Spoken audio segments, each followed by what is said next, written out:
Courtney got an old soul. She don't want y'all to know that. She got an old soul. She be running her mouth, but she got an old soul. She ain't fooling nobody. Amen.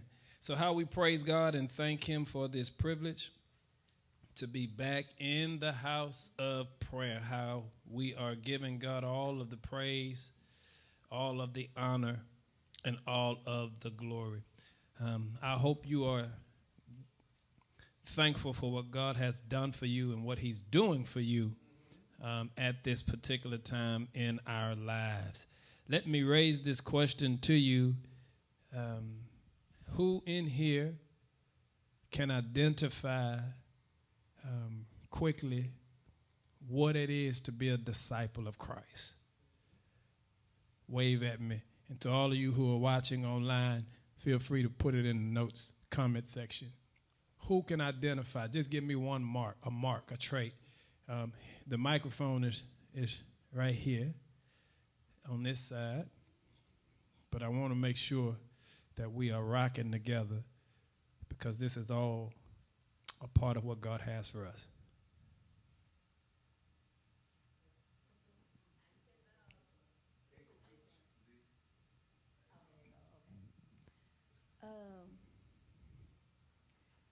Disciple is one who shares the news.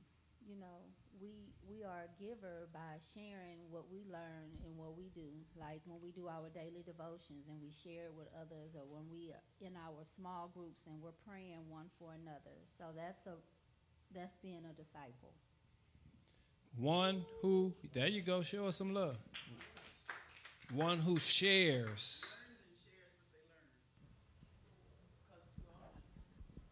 I had a lady Hand at the church. mic, Bowman.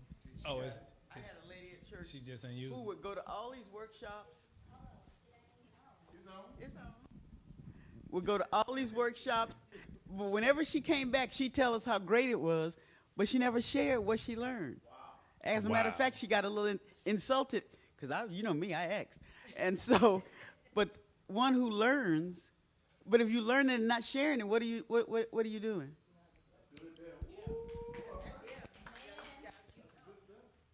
It is important that you understand. I need y'all to hear me loud and clear. Mrs. Swanson, that one? Okay. I say a learner and follower of Christ. A learner and follower of Christ? Oh, I love that. Piggybacking on what she said, we are in a day and age where we have plenty of fans of Christ, but very few followers of Christ. There is a difference between being a fan and a follower. I hope y'all hear me. A fan can put on any jersey, right? You put the jersey on, but if you get mad at that team, you'll burn that jersey too. Because you're a fan. Fan is short for fanatic. It ain't happening. Spend all that money and then you go burn it. Fan is short for fanatic. And the world that we're living in, Bria, is we're living in a world where people are fans of Jesus, fans of quote-unquote church, but very few followers, right? There is a major difference between being a fan and a follower. And so what we're trying to make sure we are clear about is that we shift from fandom to follower.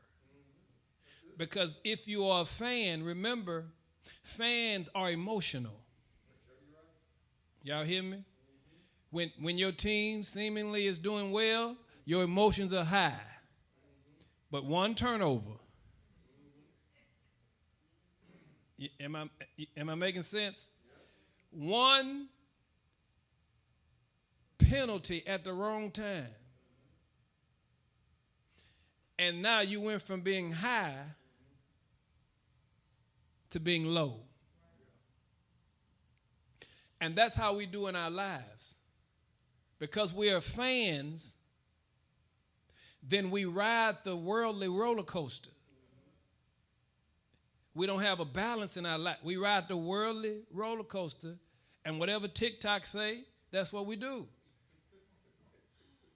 Right? We ride the worldly roller coaster of emotions, but that does not work when you are trying to build a life for the Lord. Because God says there's only 2 times you should follow God: when you feel like it and when you don't. There's nothing in between. And so it's important that we understand what stops the enemy from getting at you. What stops the enemy from getting at you? Anybody? Does anybody have any clue? Should be you. Should be you. Okay, that sounds good. Now, it should be. But how? Come on, y'all. Yeah. How do you protect? Yes, ma'am. Knowing who you are and what you have. Knowing who you are and what you have. Come on. We have to work at it. It's an everyday. You talked this week, Sunday, about intentional. It has to be an intentional decision, and you do it, work at it every day, all day. It's being intentional, and it's an all day, every day process. Use the mic. She's looking. I see it all over her face. That goes with the dying to self daily. Dying to self daily, right? So this is what we are trying to make sure we're doing. We're struggling in life because we're not dying to self daily. We're struggling in life because we are Spotify. In other words, whatever song the world decides to play us in, or key, or genre, that's what we push out, right? And then some of us have janky Wi-Fi reception. Anybody been there? You looking how many bars I have, right? And it's not that it don't work, you just don't have proper connection. You get excited when you see a couple of bars shoot up. Ooh, I got some bars. I got reception, right? But it doesn't last long because now you got to stay in one spot. Because you're scared if you move, you're going to lose that one because you know you're in an area, right, where your reception is not strong. So it's so important. It's so important for us to understand why God has assigned us to move from membership to discipleship, so that you'll move from fandom to follower. But in order to do it, number one, you have to know what's stopping those enemies from getting at you. Now, if the enemies have gotten at you or getting you or on you, it's because you didn't have the proper defense system up. So the season is about to change. The season is changing, right? So now all them little critters are showing back up, right? And if you don't know how to treat your house, treat your grass, treat all them little critters, gonna get on your nerves. But if you put the proper defense system up, it's not that they're not out there. They just can't come in here with you because you put the proper defense system up. And so it's so important. And so the next question says, what have you done to grant your enemies permission to touch you? What have you done? Now remember, and I'm going to read it in a second, and nothing shall harm you. Y'all remember the end of the closing of the scripture. I'll read it again in a minute. So, and nothing. You can walk amongst scorpions and snakes and nothing. Right? So if nothing shall harm you, but you see you're being touched, where is the misstep? Stop doing what you're supposed to do. You don't pray, you don't study, you don't come to services, and you miss it the one day, one Sunday, and you miss it the second Sunday. Third Sunday don't mean nothing. Now, of course I can miss it now. They know I'm busy, and that's how they get you, because you become weak. You are a weak person. You become weak, and you think you're still strong. Let me tell you why you think you're still strong. Because yesterday it worked. And so many of us are struggling today because we're trying to live off of yesterday's strength. Come on. I see. Yeah, and also we not bracing for impact. Ooh. And the reason I say that is because, you know, you were talking about the roller coaster. The only thing I was thinking about was, you know, Grease Lightning. And once you rode that roller coaster so many times, you already knew when to brace, you know what I'm saying, how to move and shift. Yeah, broke with it the down. Yeah. And so, you know, in life, if we're not bracing for impact, you know, doing it daily, you know, and putting up our force field because we know the ways of life when life is life and when they hit, it's going to hit us and we don't know how to react to it. That is so true. That is so true. Huh? She got to use her mic to say all that. Your soap every day, 2030. Soap. You said soap. Soap. Okay. I want to make sure. You know you talk fast sometime. I had to slow it down to make sure. That was just for you to hear. I wasn't trying to say it in the mic. I was trying to keep to myself and mind my own business. All right. Soap. Your 2030. The 2030. All the P's. All them P's. These are things that we have in place. These are tools that we have given so that your marks will be visible and evident, but also that there's not just an outward demonstration, there's an inward transformation that's taking place. Okay? And I wanna encourage us because your church is under attack. Come on, I'll say it again. Your church is under attack. Look at somebody and just point to them and tell them, you under attack. You hear me? Seasons change. I'm going to tell you about that seasons. You ever heard people say, my season is up over here? I think it's time. My season is up. Let me tell you what's going on. Y'all cold? I'm just... All right, we can adjust it if we need be. All right, so watch this. Many people say seasons are up, and really what's going on is their soul is shrinking.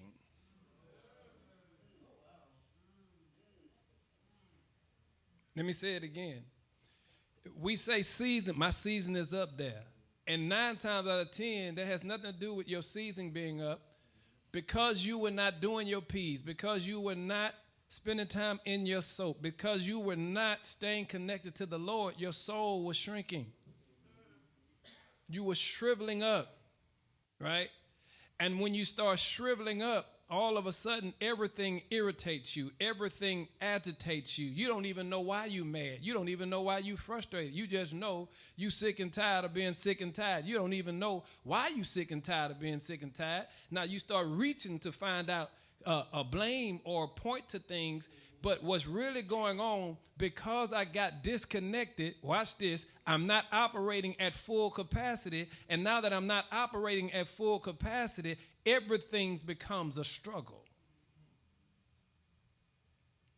And now everybody getting on my nerves. And I'm in the house by myself. It went over some people's head right there, I know. So I'm under attack. And I need you to hear me. The devil never takes a vacation day. You on spring break, he not. Okay? And so he'll make sure you spend your whole off day, your whole vacation, almost cussed, ticked off. Right? Because you have to be careful. So let's see if we can pick up where we left off on last week. If we move to number 12, Z, we left off Sunday saying you have keys, right? We left off Tuesday reminding us that it is necessary for you to deal with this thing called forgiveness, right? Where he going? He cold?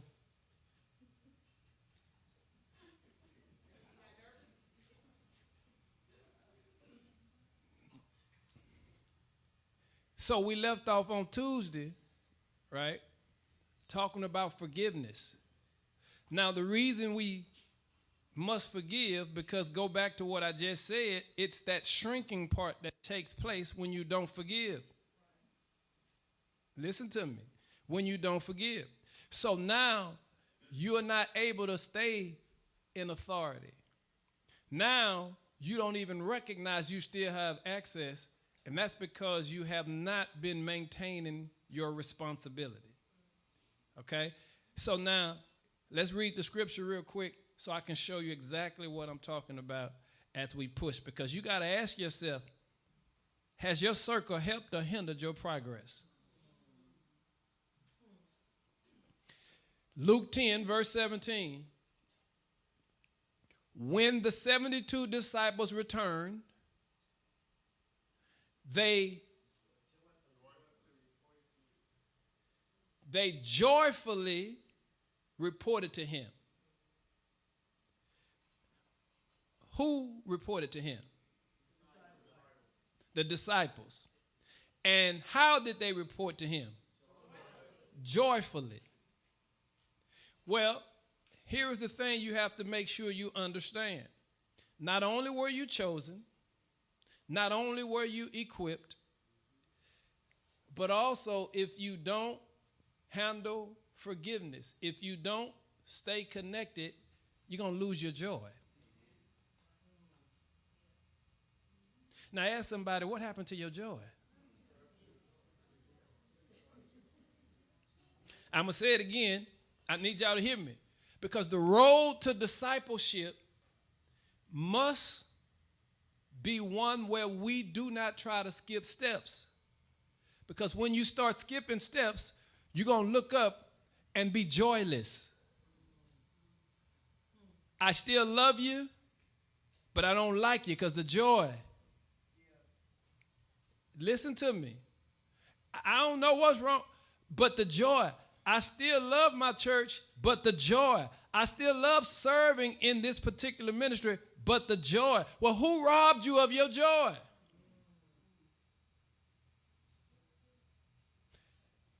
Now be careful before you start pointing at who robbed you of your joy. Because the text says, when the 72 disciples returned, they joyfully reported. So make sure you understand who's responsible for you maintaining your joy. Not the pastor,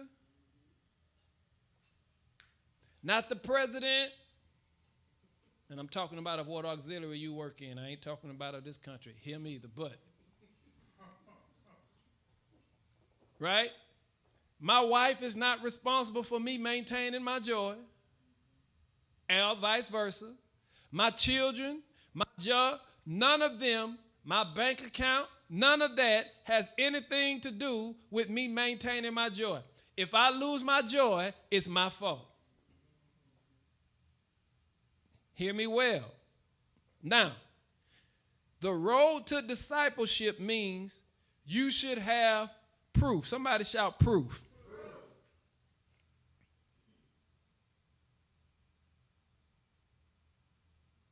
There we go. Now, you might want to take a picture of this one. Because I asked you, has your circle helped or hindered your progress? You see all them circles? Now watch this. As a disciple, here's your proof. Number one, you have to know you are God's child. Notice I didn't say God's creation. Because we've already taught this. You can be God's creation and not be God's child.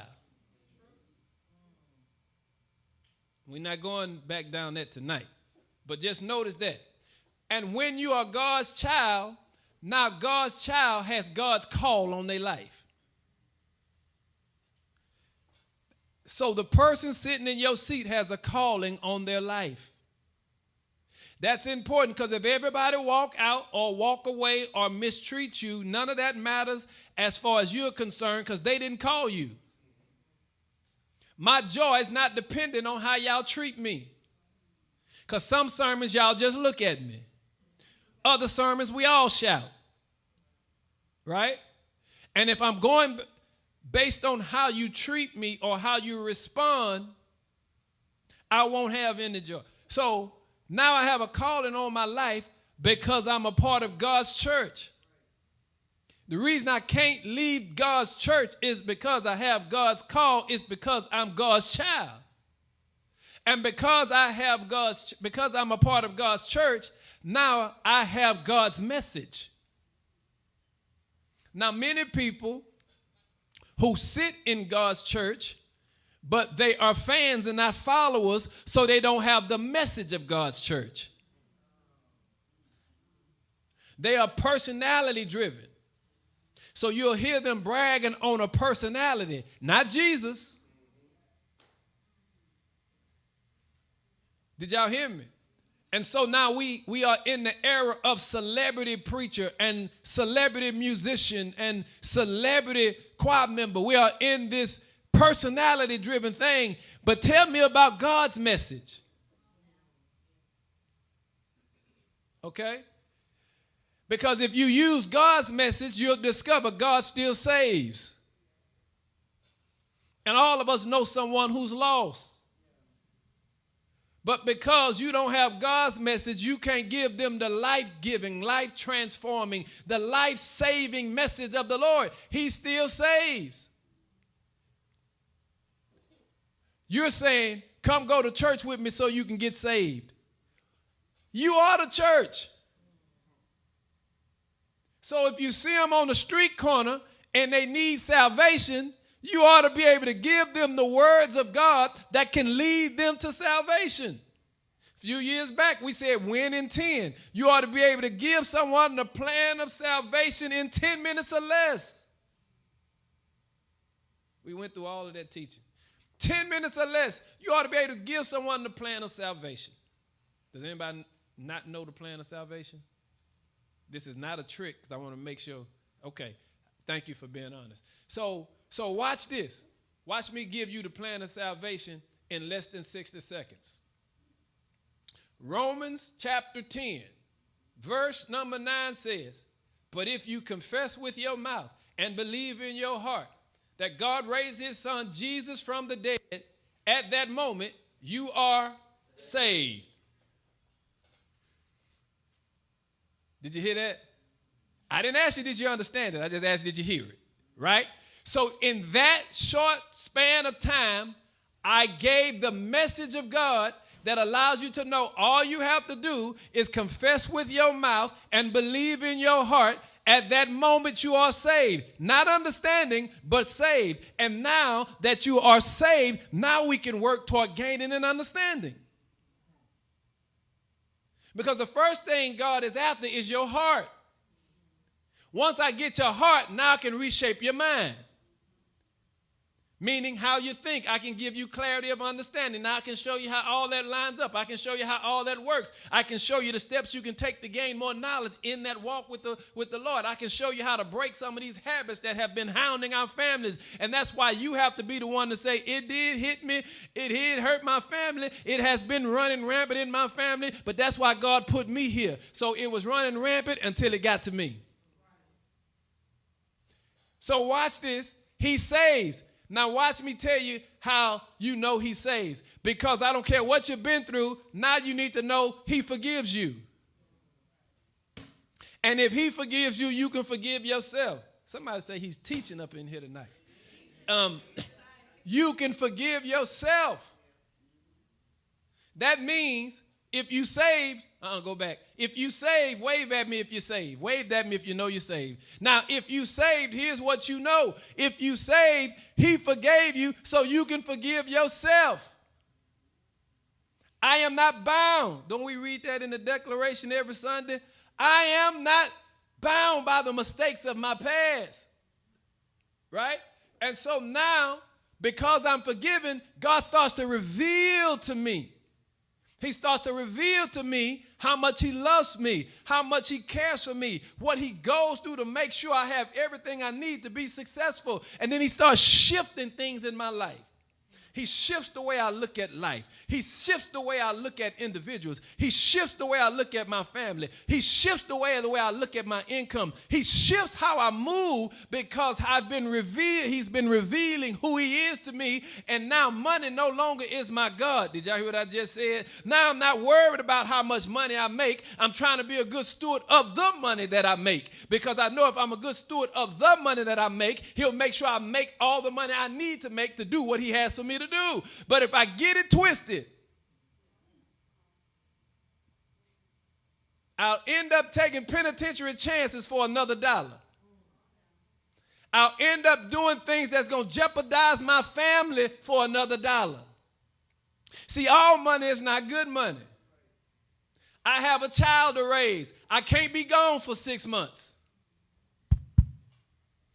I have a child to take care of. I've got to be present in their life. So I've got to make sure that I've strike some sort of balance. That's why Paul said, well, for me, it's better not to get married. Because the responsibility that I have for the Lord, I don't have time to fulfill the obligation and responsibility of marriage because God got me doing too much. Did y'all hear that? He said, because something's going to suffer. So when you put money first, don't be scared or don't be surprised, shall I say, when your marriage starts to suffer. Or your relationship with your children start to suffer. And I'm the first one would tell them, well, you're going to ask me for some money, so I need to go get this money because them bills keep coming and you always want something, so I got to go get this money. See, you trying to give them stuff. And sometimes that stuff needs to get cut off. It's keeping us from one another as it is. It's somebody on their phone in here right now, and you ain't taking notes about this sermon.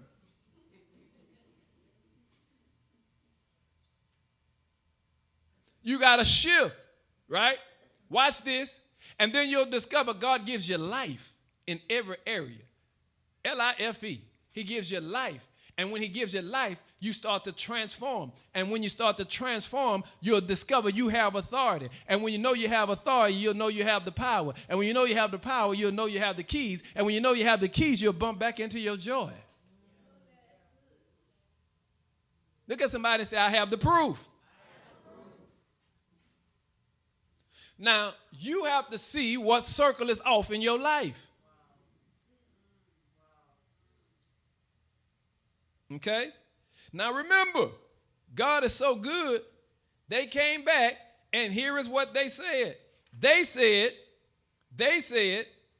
even the demons obey us. But let's qualify, Sister LaTracy, when we use your name. Did you hear me? When we use your name, demons obey us. So watch this, family. The question is, let's interview the qualification. Let's check out the qualification of these 72 disciples. Ooh, because some people think they're not qualified. Well, let's look at these 72. Because these 72 are interesting to me. And the reason they're interesting, because the text said they came back and they were joyful. Shout they. That means not one of them came back and said, man, this joker here, he ain't do nothing. He was in my way. Would you say he complained the whole time? Yeah, this joker here. Not one of them came back with a negative report about the person they was connected with. Now, how many of us can say the same thing? 72? Somebody did the math and told me how many sets that was. 36. So 36 groups went out. Not one person in the 36 groups came back and said, man, I need a new partner.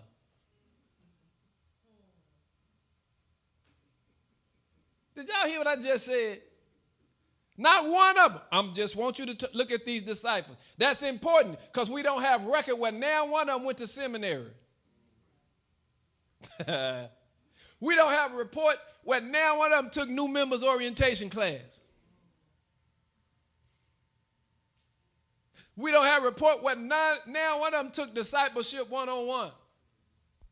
We don't have a report where neither one of them was given the Christian rules and regulations training manual. We don't have a report where they even adhered to the normal dress code. Because what we do is we give people rules and regulations. You have to fit in this box. You have to meet this criteria. I have to determine if you qualify to be in that position as if I know what the qualifications are. Well, we have no report of their educational background, and we know they sinners because all have sinned, so we don't know how low down they've been either, but we know some of them have been low down. But low down people can do some downright great things for the Lord when they submit themselves to the Lord. Now, everybody should have shouted up in here because all of us have been low down before. Now, we can dress up and clean up and pretend, but the Lord really knows us, right? And so it's so important. He said, even them demons obey us. What do they obey? Well, let's observe. There was a mindset that shifted. So what mindset do we need to shift for us to become active disciples? Now, this is a question. Because, listen to me loud and clear. Do you know if you go to church for 3 days or more, you're going to find somebody in that church that you don't vibe with? Did you hear me? But just because you don't vibe with them, don't mean you can't serve with them. Make it happen. Did y'all hear what I just said? You see, the problem we have is if we don't vibe with them, we through with them. And the Lord is saying, what if I? Because sometimes God don't vibe with us. Right? We have done some things, or at least thought some things today that God was not approve of, wouldn't vibe with. But my shout is, he didn't walk away from me. And the Bible says, if your brother or sister is caught in a fault, you who are spiritual, go back and restore them. Let me say it again. If your brother or sister cut the fool, let me just PAB so you can understand. If they are downright trifling, all you spiritual folk, here is your assignment. Go restore them. You know why we can't restore them? Because we're too busy talking about them. So what mindset needs to shift? Come on, anybody. Let me raise this question. What mindset needs to shift? Ooh, say it in the mic so they can hear you on line. I'm too good. I'm too good. I'm too good. And here's my thing. It's never me. You ever met somebody, it's always somebody else. Now, you the common denominator in all of these little schisms, but it's always everybody else's fault.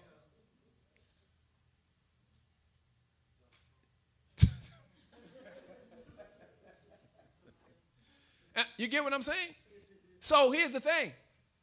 We've got to shift our mind. If you are God's child and you have God's call, then he'll give you the message to go save that person, that individual, that group that is lost.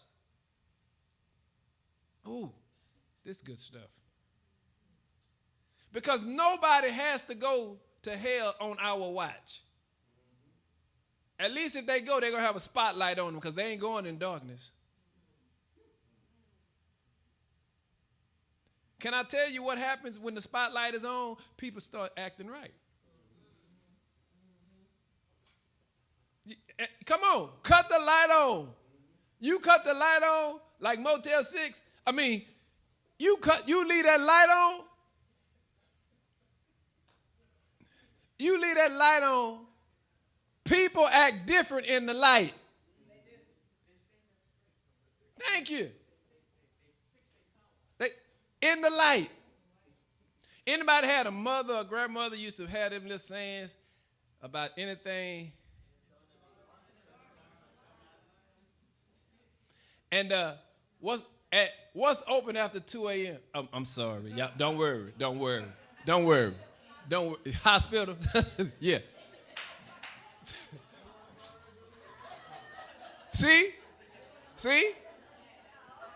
Cut the light back on, please. Come on back to church. Cut the light back on. Right? So it's important that we understand what the Lord has said. Watch this. Slide 22. He says, you equipped. So Jesus gave them authority. Right? So Jesus gave them authority. And since you're equipped, then you need to know what joy is. Can anybody tell me what is joy?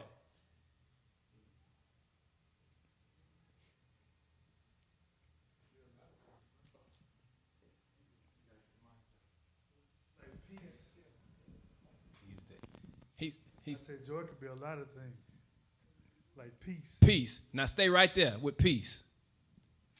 What brings you peace?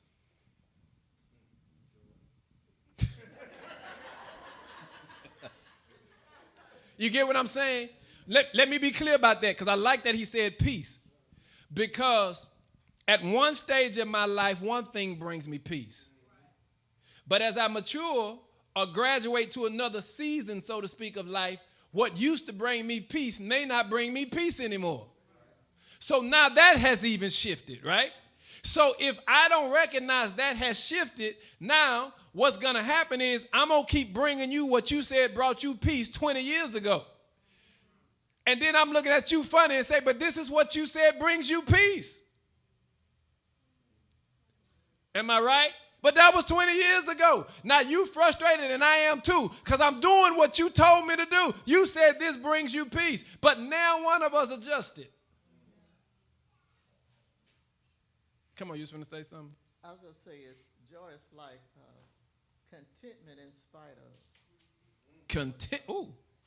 Contentment in spite of. She sounds like Paul. For I have learned to be content in whatever state I find myself in, right? So let's see if we can walk into it. Next slide says, it is possible, and it can happen without you knowing what? You lose your joy. You'll be joyless, and you won't even know it. You'll be shouting. You'll be preaching. You'll be teaching. You'll be doing an effective job as a parent, as a spouse, as a sibling. You'll be doing great in all these. They be giving you awards at work and accolades at work, and you just up there with no joy. And you ever seen these people who we call millionaires, multimillionaires, and they committing suicide? And you're like, what? They had everything. Boy, if I had that kind of money, I would never. Yeah, broke people do it too. Why? Joy has nothing to do with money. Okay? And sometimes they told you more money. Come on. So has your joy been stolen? Okay. How many people do you know that are in church and still have no joy? I ain't talking about St. James. I'm talking about church globally. That attend, claim affiliation with a church, but always miserable. Always woe is me. Always complaining. Anybody know anybody? I'm just saying. They are prime candidates to be hugging themselves in a padded room with a white jacket. And and still talking about they have a relationship with the Lord. Make it make sense. You see, nobody broke in their house and stole their joy. When you read that text, verse 17, that word joy it comes from a word chara, C-H-A-R-A. Y'all say chara. I want y'all to speak Greek tonight. It means to extend favor. Rock with me, Z. It means to extend favor. Right? Watch this. To lean toward. Watch this. So he's saying, hey, Jesus, you extended us favor because you leaned toward us. We leaned into what you gave us. You get that message, right? He extended favor. Now watch this. Now it was favorable when we used what we leaned into. It worked out in our favor even though we were novice. Because they had never done this before. They had never experienced this before. They had never seen this happen before when they would do. Now they saw Jesus or they heard of Jesus, but now Jesus wasn't with them. Jesus leaned into them. Did you hear me? Just like you lean into your child, so that when your child leaves you, what you leaned into them goes with them. So they know how to conduct. I don't care what they do. You. Am I right? So he's saying, Jesus, you leaned into us. And when we bumped into a demon, we leaned right back into you. And when we leaned into you, we discovered we had a favorable outcome on our behalf. Why? Because we never stopped leaning into you. And then they said, and then we discovered what real joy was. Oh, my goodness. Tell somebody, I shout every chance I get because it didn't break me. See, y'all should have said it a little louder than that. Because y'all know y'all been through some tough stuff in your life. Y'all know some of us have been curled up in the corner, balled up in the corner in a fetal position, ready to pull the cover over our head. We didn't want to go another day. We didn't want to deal with this anymore. But I shout every chance I get because I'm reminded it didn't break me.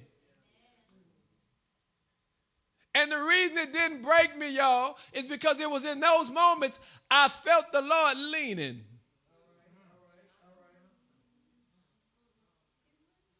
He may not come when you want him, but somebody can testify. He is an on-time God. This is why I don't play with him.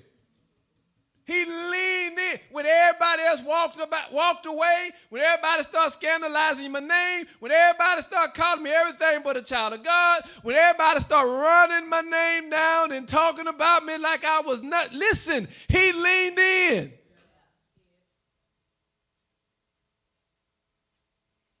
When they would be talking and then I show up and they...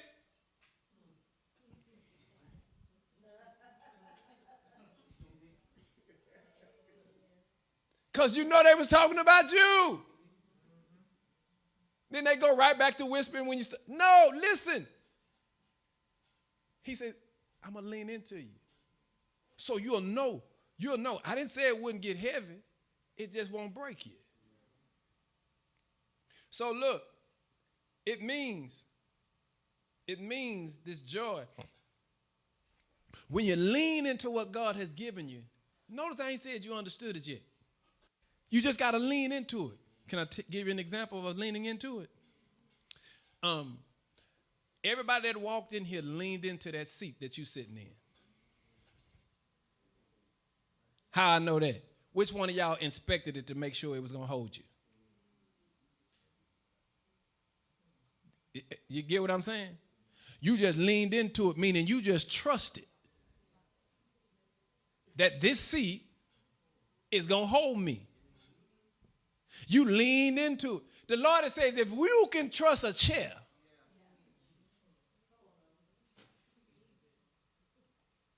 you didn't question that chair. You didn't examine that chair. You didn't ask that chair if it had any structural damage. You didn't ask that chair, has anybody mistreating you where you're not able to function properly? You didn't ask that chair anything. You just plop, plop, fizz. Oh, what a relief it is. My bad, just flashbacks. It's just, y'all pray for me. Because it got cushion on it. Right? And God is saying, when you think about what I've done for you, don't you get some spiritual delight? Why? Joy is rooted in the works of God. It ain't got nothing to do with me. Somebody told me, some of them sermons you preach, you ought not be so emotional. I said, you ought not try to get in my business. Because even when I got to say ouch, I got a reason to shout. Even when I'm stepping on my own toes, even when I leave out here bleeding because I cut myself from the very word I was preaching, guess what I can tell you? It could have took me out, but it didn't. I got a reason to praise him regardless because he's just been that good. I have joy. Happiness depends on circumstances. Chased by, she got it. Chased. Listen, if I'm worried about being happy, that ain't going to last too long because circumstances change. One text message and it changed. One phone call, one email and it changed. Get out the bed in the middle of the night trying to go to the bathroom and hit that pinky toe on that dresser, everything changes.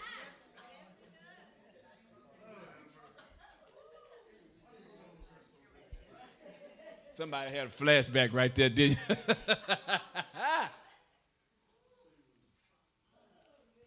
All right.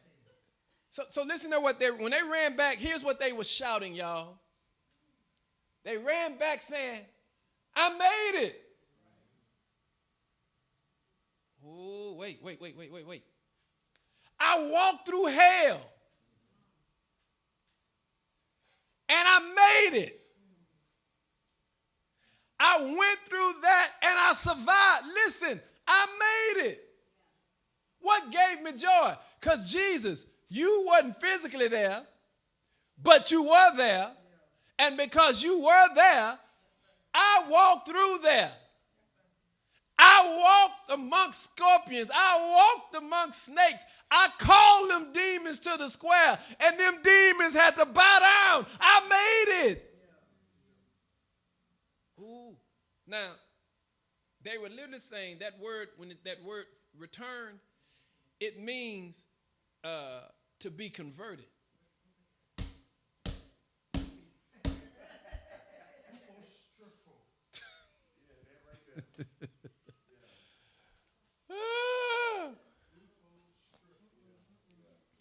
I'm not even playing with y'all tonight.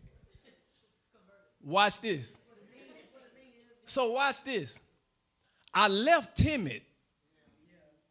I left unsure. I left wondering, man, really? I left with some doubt, some questions, or some concerns. But because I leaned into the one that leaned into me, I came back converted. And that's what's wrong with us today. There's a whole lot of clapping going on, but ain't no conversions taking place.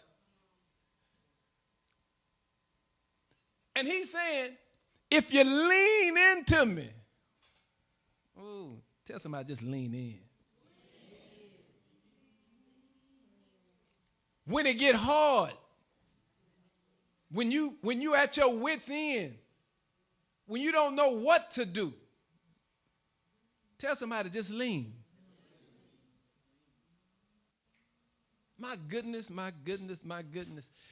If you just lean, Listen, he said, I'll never leave you nor forsake you.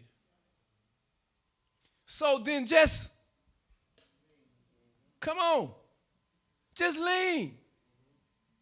Right? He said, you had a question? Yes, Dave? Come on. I was thinking that the two had to kind of depend on each other. And the word says, where two or more are gathered, I'm in your midst. So they lean on Christ because he was in their midst, but they were both together. So they worked together, and that helped them. That's why he sent them together. Because I can lean on you, you can lean on me.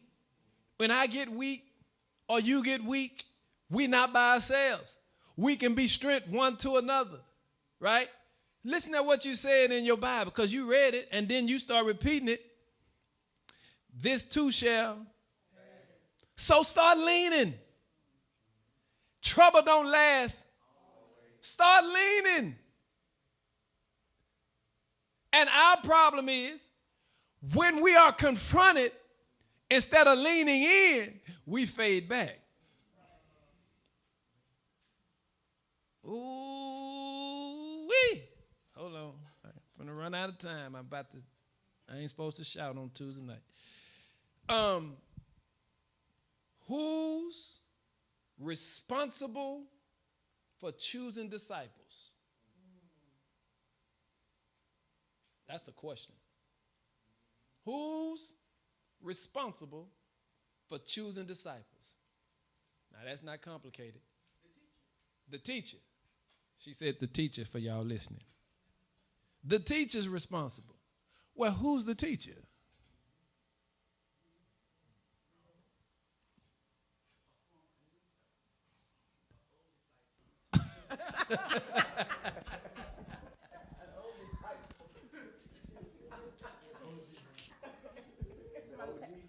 OG. Jesus taught the original. It's that trickle-down effect.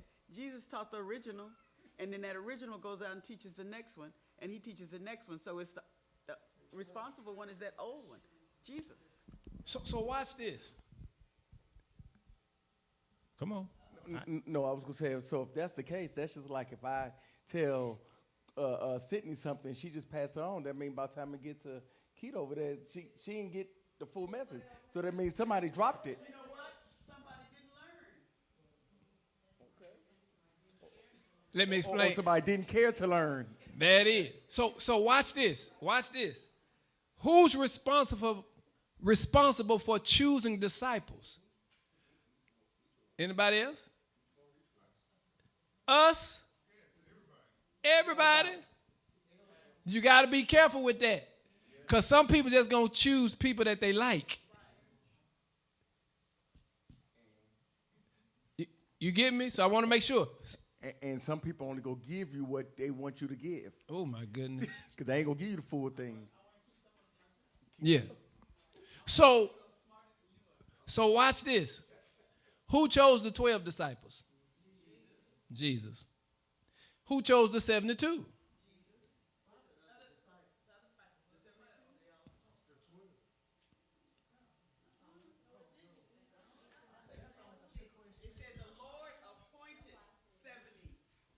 So watch this. So watch this, Kimball. This me and you talking now. When people see God working in your life, it opens the door for God to work in their life. So people saw that you witnessed Jesus healed the sick. Jesus raised the dead. They saw that you experienced miraculous works of Jesus. Can I tell you what they were saying in their mind? I want some of that. So what did Jesus just do? He used you to attract those that would not have come to connect with him. Am I making sense? He's using you. See, if the church is empty, it's because we're not doing what we're supposed to do. You Now that means I've got to live and conduct myself in a manner before them that will push them to want to see where I get that from. But if I'm acting worse than them, and then I say, come on, go to church with me, for real? Didn't you just cuss the supervisor out? You get me? So it's so important that you understand. Listen,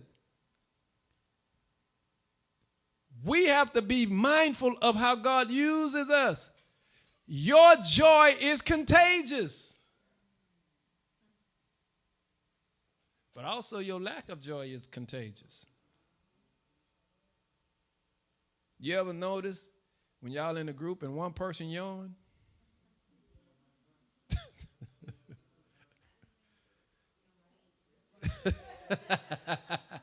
You get what I'm saying? Ooh, you making me sleepy too. It's contagious. And so you have to understand, last slide, because I have to stop. That next one says, it's because they were able to evolve. Ask yourself, how have I evolved? They started off just being covered in sin. But then once they got around Jesus, awareness showed up, because some sins I didn't even recognize I was doing. You know, you used to sin and not even think about it. And then all of a sudden you got some awareness, and then even if you sin, you look to see who was. Awareness is showing up. You're evolving.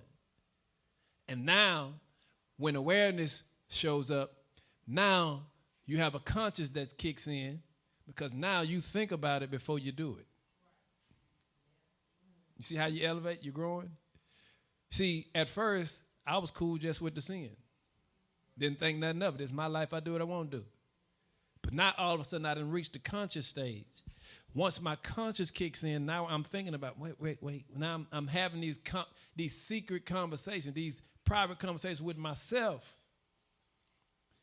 And then all of a sudden, I reach a point of maturity where I accept the fact that God has a calling on my life, that I accept the fact that God is real, that I accept the fact that I have to give account for my actions.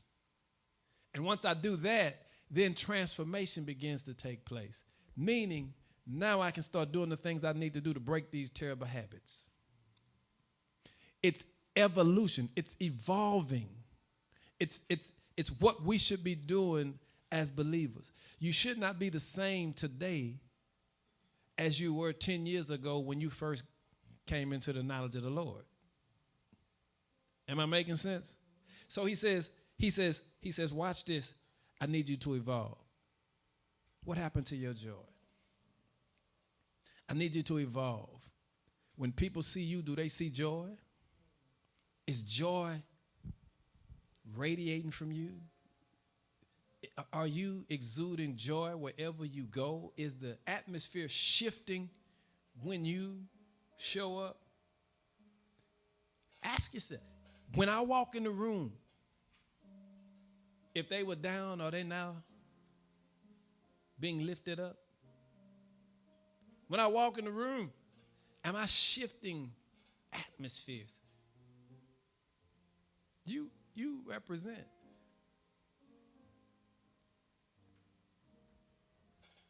Who still had that joy? Y'all don't want to say it, huh? Some of y'all don't. Come on. Who still had their joy?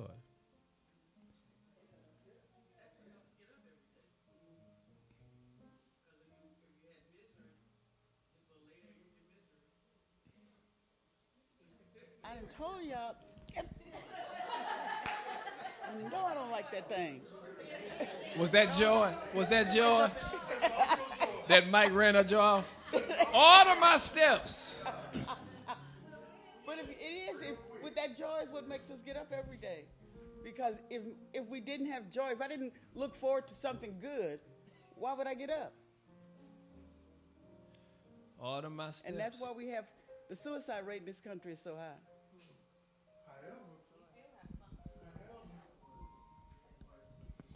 Some people get up because it's their responsibility to get up. Like they may not be joyful in getting up, but they get up because they know I got to go and get it for my family.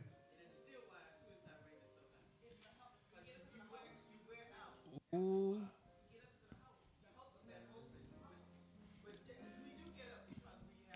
Order. That's because our joy has been robbed. Let me say it again. When you recognize how blessed we are,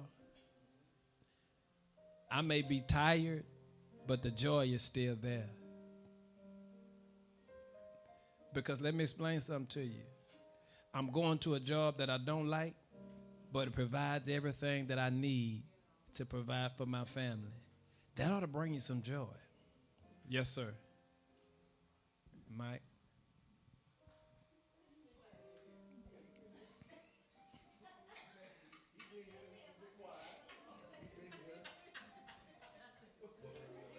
Come on, last one so we can go.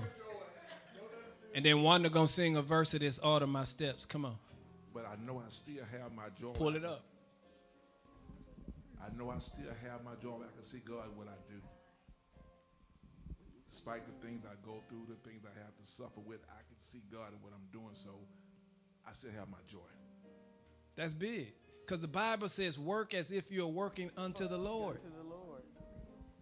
So if I keep my eyes on the Lord, if I lean into him, I don't care what I don't like at that job, I don't see them. My job is to elevate him while I'm there.